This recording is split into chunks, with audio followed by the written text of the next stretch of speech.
Hi there. Welcome to Montessori Mic.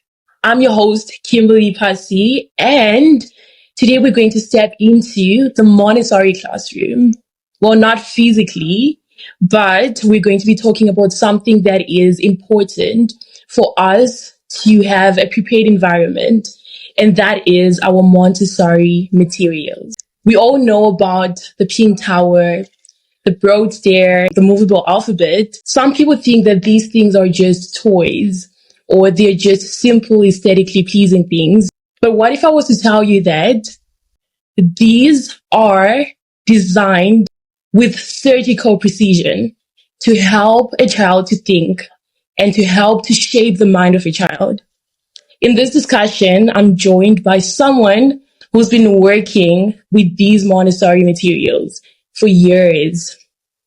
The founder and CEO of Montessori on Wheels, the voice behind the Montessori Mic podcast, our very own chief dreamer, and my uncle, Tatenda blessing Muchiriri. Welcome to the podcast. Thank you, Kim. It's so good to be on the other side of the table, but I'm glad that I'm here today. Right. I'm also happy to be on the other side of the table because where you are, that's the hot seat. I've got so many interesting questions prepared for you. So I'm happy that I'm on this side of the seat.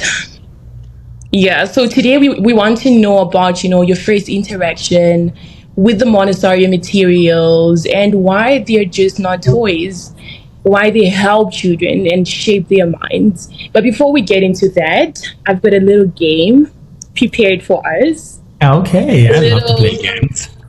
All right. I've got a little rapid fire game prepared for us. I remember the first time that I came on this podcast, I asked if we're going to have a rapid fire game and you said no. So I made sure that I incorporate the game since I'm the host today. All right, your rules, your game, Yes, so for sure. Yeah. So, I just want quick answers, whatever that comes first to your mind. That's what I want to hear. So in terms of efficiency, which one would you choose? The pink tower or the brown stair? The pink tower. All right. Sandpaper letters or the movable alphabet? The movable alphabet. All right. All right, now efficiency aside, what do you think is important in a Montessori classroom? Order and silence or rhythm and movement? Rhythm and movement. Okay. Strict Montessori or culturally adapted Montessori? Oh, it has to be culturally adapted Montessori materials for sure. All right. One material parents should understand. The movable alphabet, because I just care so much about reading and literacy. All right. Would you like to defend your answer? Why the movable alphabet? You mentioned it twice, so why the movable alphabet? I think it is just the magic of reading and writing done in one material, right? So in Montessori, we really expose children to the understanding of how language is structured, and within that exercise, there's also the movement of the hand, which is preparing them to write. So they start writing by putting those letters together as they make a word. So you're doing a lot within one material, and it's just also very pleasing and inviting for the child. It's blue and red where the vowels are all blue, so it has a very visual self-correcting built into it that a kid will be able to see the formula or the structure and be able to know if they're sitting with the consonant, vowel, consonant, to understand that vowels are always in the middle. And I think for that, that's why it becomes a magic material that I would choose. And also you could do a lot with it. They could do this material activity with another child or with a group. It's something that you can also carry home and be able to reproduce, just like letters that you're bringing together to have a child sound letters and put them together to formulate words. So yeah. Love that. We'll come back to that, the movable alphabet. Right. But for now, I want us to go back. I want us to rewind to the very first time that you encountered the Montessori materials. What was going through your mind? What did you think when you first saw them? Honestly, I was shocked, right? I think for me, I encountered them as toys, right? I was in Beijing in 2008 in a Montessori classroom, and being for the first time shocked to see a learning that was structured in that way, where kids were interacting with these toys or materials, right, that were helping them to learn. And they were not just like the regular toys. They seemed to be very educational, curated in a way that helped them to learn whatever they were learning. So I had some shock around how can play be structured and how can play be put into a curriculum or into a method that helps children learn and engage independently. So I saw kids who were very happy, and I also saw hands that were very busy, and I also saw for the first time a classroom that was really beautiful. I remember my own classrooms in Zimbabwe growing up. They could not come anywhere close to what I was witnessing, to just be almost in the Disney of learning, where everything was just so good and just beautiful for the child to want to touch and use their hands to learn. So that was my first interaction with the Montessori materials, and then to then learn about the magic that was these materials was just another thing as well. Is there like a particular material that you found to be special the very first time you stepped into a Montessori classroom? Yes, I remember seeing a child who was working with the golden beads, doing some math, and it wasn't even about the materials, but it was about the materials and what I was also hearing when they were doing multiplication, but the language that they were using with 3 taken 3 times. And for me, it was as if I'm seeing addition also done in a multiplication, and I then realized that really the language was what I was, for the first time starting to understand as an entrance or access into understanding math through materials that then were very visually, again, pleasing and inviting, and made it so simple for them to really understand 3 when it's taken 3 times, and how to say it as 9, and then had to identify a 9 from the box. It was just amazing for me to interact with math for the first time in a very concrete way than just in abstract, where I'm just in symbols and a symbol again from application and having to guess the answer or having to know the answer. But here I saw children who were working with these materials and the language that the guide was using to prompt and also guide that learning. So, a lot of people assume that Montessori materials are just toys, and they think we use toys to teach children, and they probably think that children that are in Montessori schools, all they do is play and not learn. Do you think there's a reason why Montessori materials are designed in a way that is so aesthetically pleasing that they almost resemble toys? Is there a reasoning? Yeah, and I think that they're not wrong at all. They are toys, right? But I think to what you're saying, that they think they are just toys. That's where it then becomes different, right? That they're not wrong to think of them as toys, but they are not just toys. They are very well intentionally designed toys. And not even designed toys. Any toy could be a Montessori material as long as we put an intention around it, right? When we pick a toy from the store and we bring it back home for a kid, we need to understand what is it that we want them to learn as they manipulate or as they interact with this toy. So I think in Montessori we have an intention around a toy. Because I think it's just a language thing. Some call them toys, some call them materials, some call them work, right? We're all trying to understand that we have intentionally chosen this particular toy, and we know what we are trying to help a kid learn or acquire in terms of skills. And again, it is also right and correct to say it's play. But again, it is play that is very intentional. And we know that play is the work of the child. That's how they learn, right?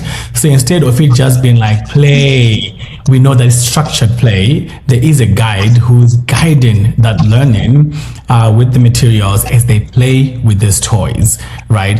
So I think it's actually easy for me to really interact with a parent and start with the language of toys and play, because they understand it. But then I help them to understand of toys as being very intentional and play as it being very structured in the Montessori classroom, I think it is easy for us as Montessorians, you and I, to think of it as, there's materials and the structured way of learning. That is the language that we know as people who are trained into Montessori.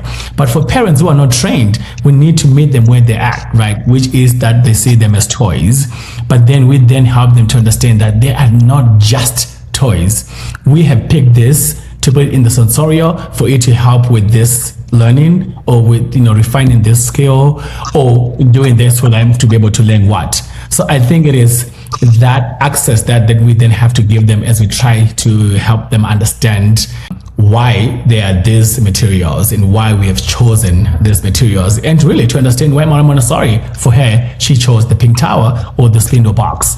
That there's nothing special about being the spindle box. You can actually pick any sticks and make them into counting, with your child. It is the intentionality around how then you use what you have to transform it into a learning opportunity for your child. Right. And I like that you mentioned that they are toys, but not just toys, because there's something else that I've noticed in the Montessori spaces that I've been in, that there's a lot of games and a lot of playing, but in a way that helps the child to learn. For example, in mathematics, we've got the changing game. In language, we've got the I Spy game, the detective adjective game. Why do you think it's so important for us to have games in a learning area? Yeah, very good. And I think, Kim, in the Montessori environment, you know this so well, that we are also informed from the understanding of who the child is as a learner, and that only comes from our understanding of their developmental planes, right? Like, we know that we have the first plane of development, like from 0 to 6, and then we have the second plane of development from 6 to 12. Then we have the other plane of development from 12 to 18, and then 18 to 24, right? So we understand that when a child is in their first plane of development, they play through games, right? Even in their second plane of development, that the idea of making it very interactive and very interesting to learn helps to motivate them to learn, and also to help that learning to stick. As we think about what ways can they also understand this concept when we do like a memory game, right? Like, hey, I really want you to keep these numbers in your head.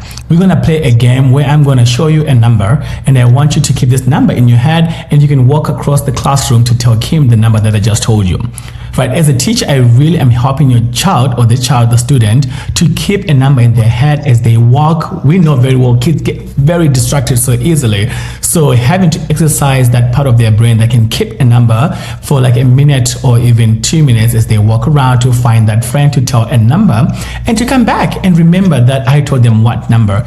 We play this so well with the broken telephone outside our classroom, those things. But I think games also, if you notice, they involve movement, and we know that children learn through movement, right? When their body's moving, their brains are being refined, they're being exercised, they're really having this play that helps them to be able to process and retain information and store data and be able to produce it very quick. So we really don't want an education where they just like sit and just like intake all of it, right? We also want them to be active participants in that learning, and we know that can only happen when there's movement, which is part of many games that we play, right? But if anything, we want it to be very exciting and interactive, right? We want to bring the joy of learning, and that can only happen when we understand that children like games. I mean, not even children, everyone likes to play games, right? They have a way in which when you play games, you're playing with other people as well. It's engaging, you're interacting. So there's a lot that's happening within socialization, and also just building that cognitive part of the brain that needs to be exercised constantly, if not always all the time. I love that you mentioned games, because in the African context, in our communities, we play a lot of games, especially when you're still children. Games are just part of who we are. And it's something that I read from you earlier this year, if it wasn't towards the end of last year, a little piece that I'd like to read for us right now. By the river, remembering what we already know. So in this piece, you mentioned that African families have practiced Montessori without the languages and without the materials. So what I'd like to know, especially in relation to the golden beads that you mentioned earlier, I remember in this piece you compared them to maputi. Maputi is something that we're familiar with in Zimbabwe. It's corn. To those of you who don't know it, corn, I mean, we share it, we pour it, exactly what's done in the Montessori classroom, and we also count it. So, I mean, we use corn almost in a way that helps us to understand numbers, exactly the same way that golden beads work. But what do you think is the reason why Maria Montessori decided to make use of golden beads and not something like corn that we already use in Africa? Why do you think is so special about the golden beads, and what sets the golden beads apart from other forms of counters that we might use, whether we're in Africa, Asia, or other parts of the world? Yeah. And I'm going to speculate here, but it's also very grounded in some of the knowledge of Maria Montessori herself.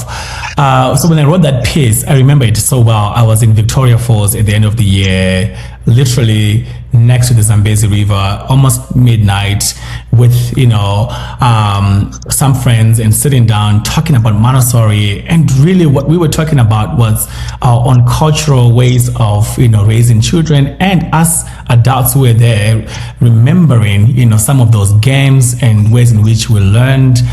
And it dawned to me that Montessori has already existed within our own cultural practices and way of being, that when we think about the Montessori materials, we often then maybe try so hard not to think about it as something that already has existed within our own spaces, our own cultural understanding of how the children learn. So I really wanted to make sure that people understand that the use of the language material doesn't really take away our understanding of things, be it games or things that we interacted with, that will also helping us learn the same way in which Maria Montessori herself was then very good at either picking up or coming up with materials that then were very intentional to teaching a particular skill. In your case, as you're asking right now, math with the beads, right, the golden beads. So Maria Montessori herself, she was Catholic, right? And if you know those people who practice Catholic religion, they have the golden bead is exactly something that they have, right? They have all the beads that they have on their neck. So I can imagine her just like with the rosary and the counting of those beads, how then maybe she had an aha moment of like, kids love small little things, and if we put this into golden beads, can that not teach math, right? But the lesson there for me is that we can think of anything, and we should be able to remember everything that we also used that helped us counting. To your point about the corn, right? The maize grains, right? Growing up in Zimbabwe, in Africa, you know very well that is something that we interacted with a lot, right? Having to count, using corn, the maize grain, or count using any seeds of any fruit that we add, be it peach or be it sunflower seeds. So we were counting, right?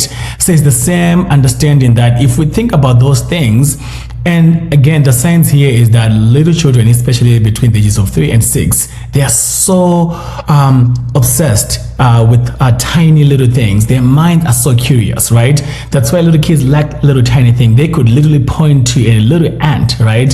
There's something amazing to them being able to like really point to tiny little things or small objects. So really using any small object to then take advantage of that to have them count is something that is very exciting. It also refines their fine motor skills, their eyesight, that coordination, the concentration that's involved when you have to really focus on small little things.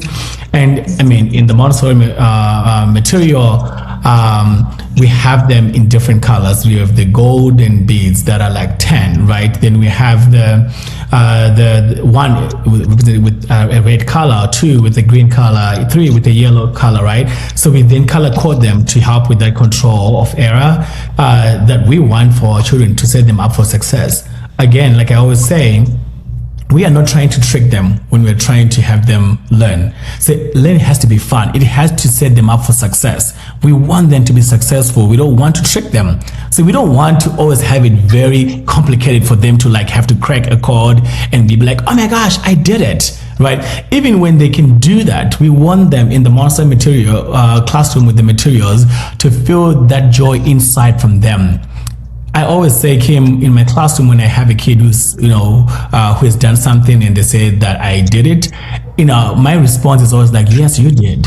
I affirm that you have done it, right? Because we don't want that external to come from us adults, that pleasing, right? Or that praising that, usually we have to say like, oh yeah, you did it, here's a star, oh you did it, here's a candy. We want it to come from within. So I think with the materials, the way in which we have them, there are enough in their design to help a child to understand that they themselves have done the learning and they're able to do this learning. So we know already that if we bring something that the children already have in their own cultural context, they're able to do it, and that joy is within, that I can count these sunflower seeds, right? I remember very well my time in China. The sunflower seed is something that they have for snack a lot, right? And that's something that they can use to count, because it's something that every day they use, every day they snack on. So why not just like, hey, let's count. Even here in the United States, blueberries are something that most kids in most of these private schools have for snack. How about we count blueberries, right? So I think it's just understanding what do we have in our cultural context that we can use to take advantage of to then give an opportunity for learning for our children. All right. So does that mean that any Montessori material is then replaceable by anything that is in our cultural? Absolutely. Absolutely. That was the idea, right? Because when you think about Montessori method, it is very adaptive in its design, right?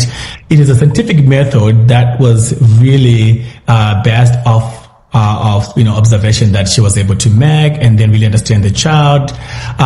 So if we understand it as a scientific method that really had its origin from observations, then we are still observing how children learn, how the brain understands things and process things. So we are able to really transform and understand any material as we respond to who the child is as a learner in this day and age. How do they learn, these children who are born in the 2026, right? So different from the kids who were born in the 80s, in the 70s, in the 90s, with what they're exposed to, what they're able to access. So I think every material in the Montessori classroom is replaceable. I tell you a story of one of my friends who traveled to Nepal for a project that they were doing with, Montessori outreach. She came back and she told me that she was really shocked to learn that her experience of Montessori in Southeast Asia was when she went to programs that didn't have any Montessori material, and yet they embodied this spirit of Montessori, which is the understanding of who the child is as a learner and how they learn, especially in a prepared environment where everything can be prepared. The culture itself is a prepared environment. It's not only the materials that prepares the environment, right? The materials, they help.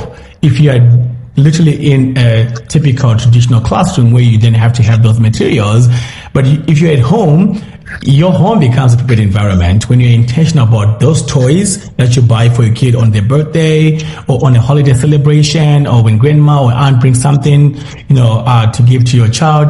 It becomes a material that is part of a prepared environment. So anything within a learning space or any space can be designed to be a prepared environment. The idea of a prepared environment is the understanding of why do we have this in the environment for the child?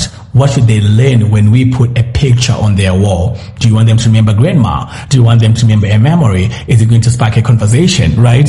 So sometimes we don't think about those things, right? When we just put something, in our house, and we don't think about why do we have this? We actually know as adults why we have what you have in your room, Kim. But think about, let's say if your little sister, when you're helping to set up their room, are you also very intentional in what you are bringing into the environment, to what that can teach them or what they can help them with learning something? Wow, I love that. So with the intentionality part of what you mentioned, I'm curious to know, why is the pink towel pink? and not orange or blue, or maybe something with the African print, Why is it pink? I think it remained pink. That could be a good question. Like I said, Madame Montessori lived during a time where, at that time, what was available was the pink color, and that's what she chose for the pink tower, right? If you were to come up with your own method, Kim, then that color becomes what the color that you chose. And I think there's also a really trying to acknowledge, right, the work that she did and to keep those materials the same way. But it doesn't mean that it has to stay pink, right? If you travel to Zimbabwe, right, a pink tower could literally mean anything like staking stones. We don't have to paint those stones pink. Because what we know is what learning is happening when we visually discriminate in size through a pink tower. So anything that we can stake with variations of size becomes a pink tower. Then it's a symbol of what we want to learn and how we are like being intentional with that learning, right? I mean, you could also argue more in the math aim of that lesson when we think about, the measurements of the pink tower. But then again, it is nothing to do with the color itself, but also to what you said in the opening of the podcast, that these materials are very pleasing. So she wanted to build a classroom and environment where if children walk into their children's house, as they, as she called it, right, they're able to see something and want to go and grab them and want to learn, right? That's why the pink tower is pink. That's why you see the geometric solids are blue. That's why the movable alphabet is red and blue. That's why if you think about the maps, it's different color, right? When you think about, South America is pink, Asia is a different color, Europe is a different color, Africa is a different color. It's just to help with how we know the children learn when they're 3 to 6, when they can color code things and quickly identify something, but they grow out of those colors, right? To know that Africa is not always green, but it was represented as green on the globe, right? They also know that, there's nothing about pink when it comes to South America, but it's easy to identify and quickly have them learn that. Again, the idea is not to trick them. We want them to learn. So whatever we can help them visually, and if it is color coded, then why not, right?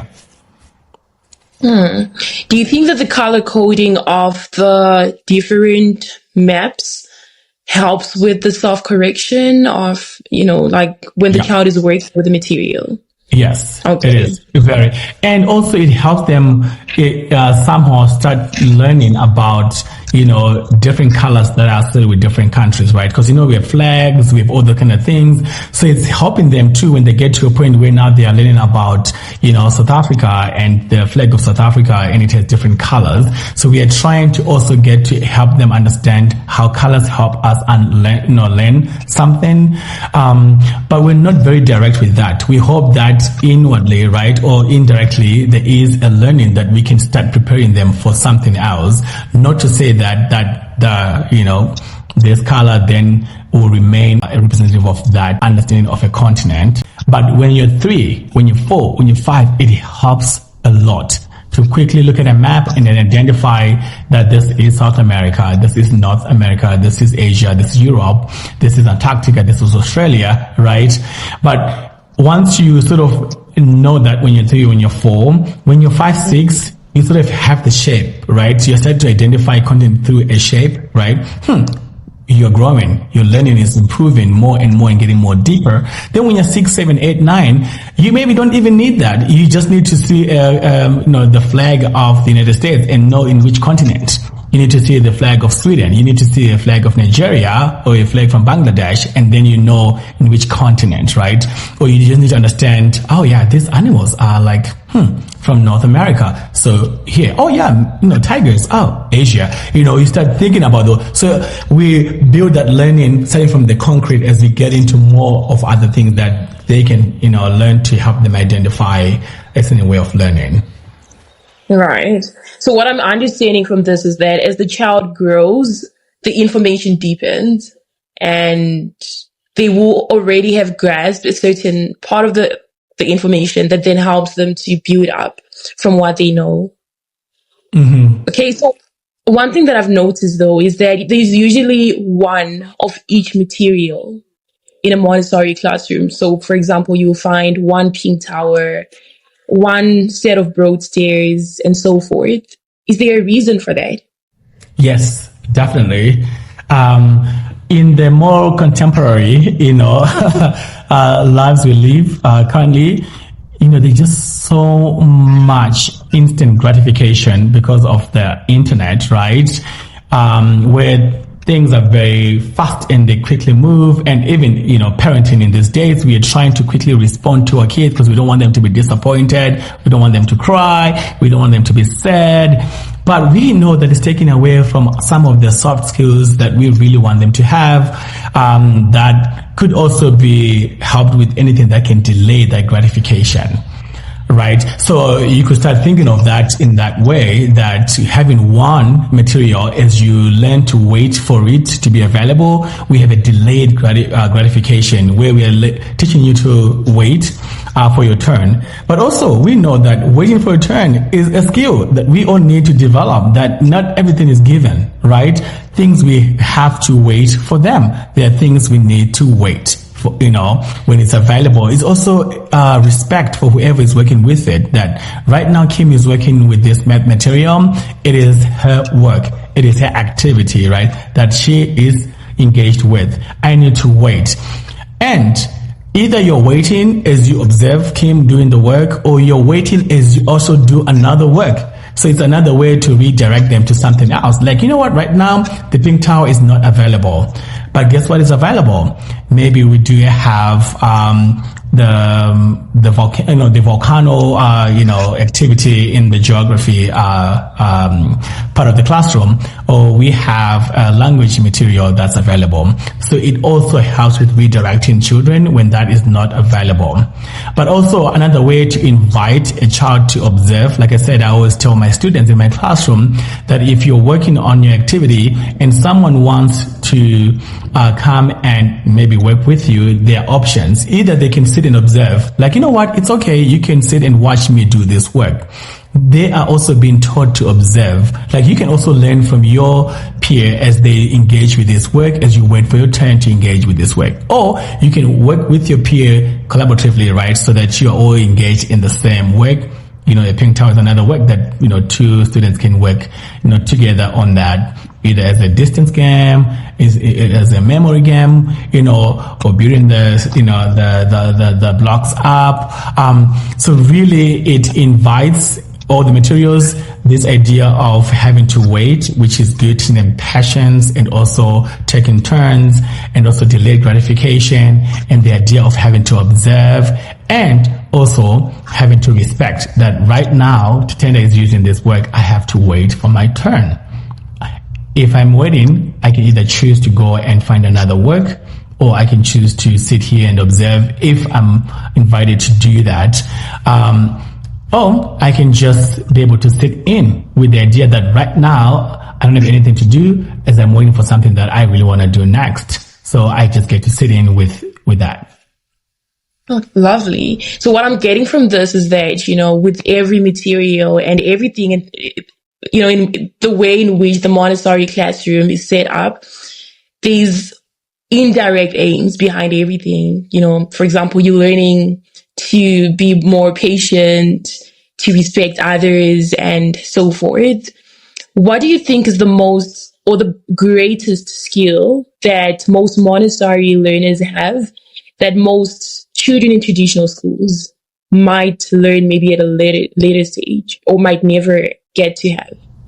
Yeah, very good question. Thank you for asking that question. I think joy. Most Montessori students or children who have gone through a Montessori, learning environment, they are joyful because the learning itself is all about how do you choose what you want to learn, and how are you getting support, right, in what you want to learn.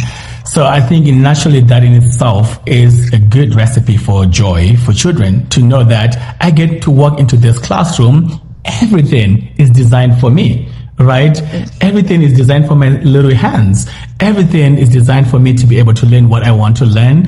And even the adults who are part of the prepared environment are very interested in what I have to learn and what comes next, or what should come before I, interact with this material, that in itself brings so much joy that they want to come to school to learn every day. They're excited. There's so much exploration.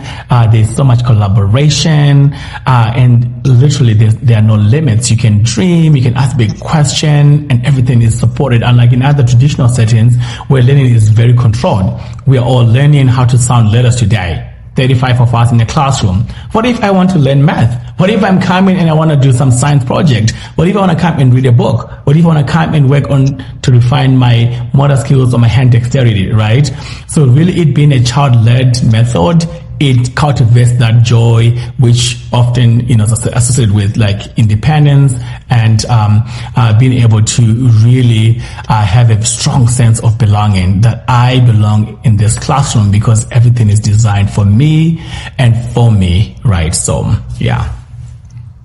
Joy. All right. I think that will be a good part for us to end this podcast for today. Joy. Yeah, and to those who are listening, I'm pretty sure you're curious to know, how can we add joy in the traditional classroom? What is it that we can take from the Montessori method and apply into our traditional classrooms? So to learn more about the Montessori method, follow us. And when you follow this channel, don't forget to follow the child.